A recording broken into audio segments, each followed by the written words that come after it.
and I probably should hesitate, but I'm not going to. Hearing the opening statements of both the Secretary and the Chairman talking about the great things that were going on and historic successes that are taking place in our economy, I just wanted to make sure that the citizens who might be listening to this hearing don't assume that those statements were taken from the Babylon Bee. I say that in good humor, but I say it in reality, especially when I just read a recent survey that says at least 83% of Americans describe their view of the U.S. economy negatively, and by other measures, Americans are experiencing levels of economic dissatisfaction not seen in years. For only the second time in a half century, more than 3 in 10 respondents said their financial situation was worse off. And I mean, that's the reality of what we're living in right now and the challenges we have. So let me ask you, Secretary Walsh, or make a statement here. First, on April 20th, the Department noticed a proposed rule that would require states to use their state merit staff to provide services under the Wagner-Pfizer Act of Employment Services. This one-size-fits-all rule would require all states to use state merit staff regardless of whether states had a longstanding waiver to operate under alternate staffing models such as Colorado, Massachusetts, and my home state of Michigan.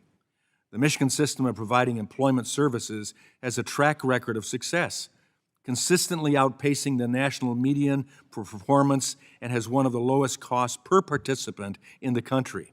However, because of this rule, 20 job centers will be forced to close in Michigan, 2 in Detroit alone, and more than 220 jobs will be placed in jeopardy. Secretary Walsh, as you know, the Trump administration issued a rule granting states maximum flexibility in their staffing models to provide employment services. The rule that your agency is now proposing seeks to undo that flexibility, to align employment service with unemployment insurance staffing models. The text argues that this will allow staff to respond to demand for unemployment insurance, which is more important. Quote, I'll personally take employment over unemployment insurance any day. Secretary Walsh, the labor shortage continues to be a challenge for small businesses, with 51% of owners reporting job openings, which matches a 48-year record high. So with all due respect, I believe this rule suggests the administration lacks touch with reality and is focused on keeping people out of work rather than getting people back into good-paying jobs. I hope this isn't the case.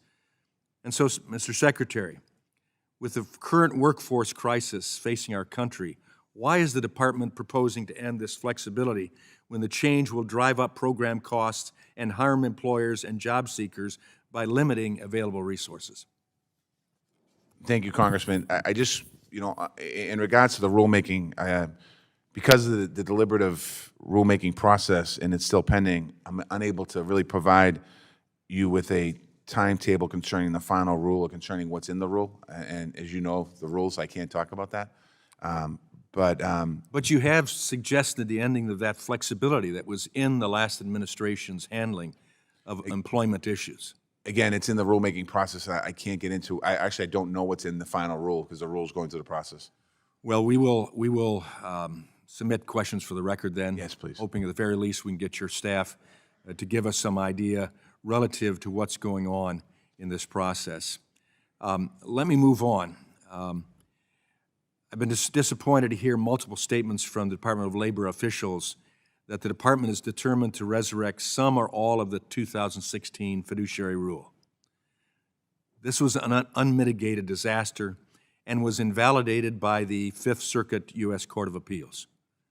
As you know, the Administrative Procedure Act governs the process by which federal agencies develop and issue regulations. Earlier this year, a lawsuit was filed against the department's Employee Benefits Security Administration alleging that EBSA issued sub-regulatory guidance that amounted to rulemaking and failed to comply with APA requirements.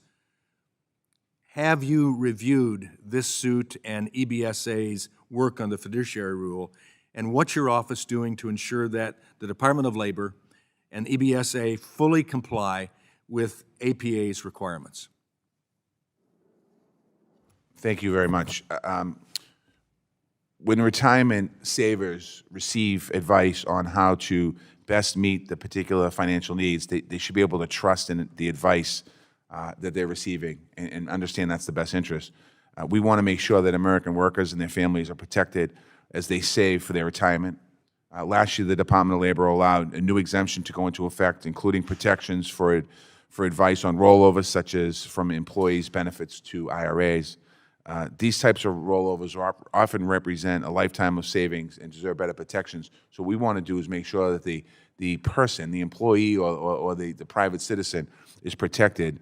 We're also want to make sure that the playing field is level and the level playing field for companies that exist right now. Well, the court is not in agreement with you on this, and I just am concerned that we're going back after a dead horse, as it were, that will not do what you're suggesting, that I would want to see as well. But we found a better way to do it, and to go backwards is wrong. With that, I yield back.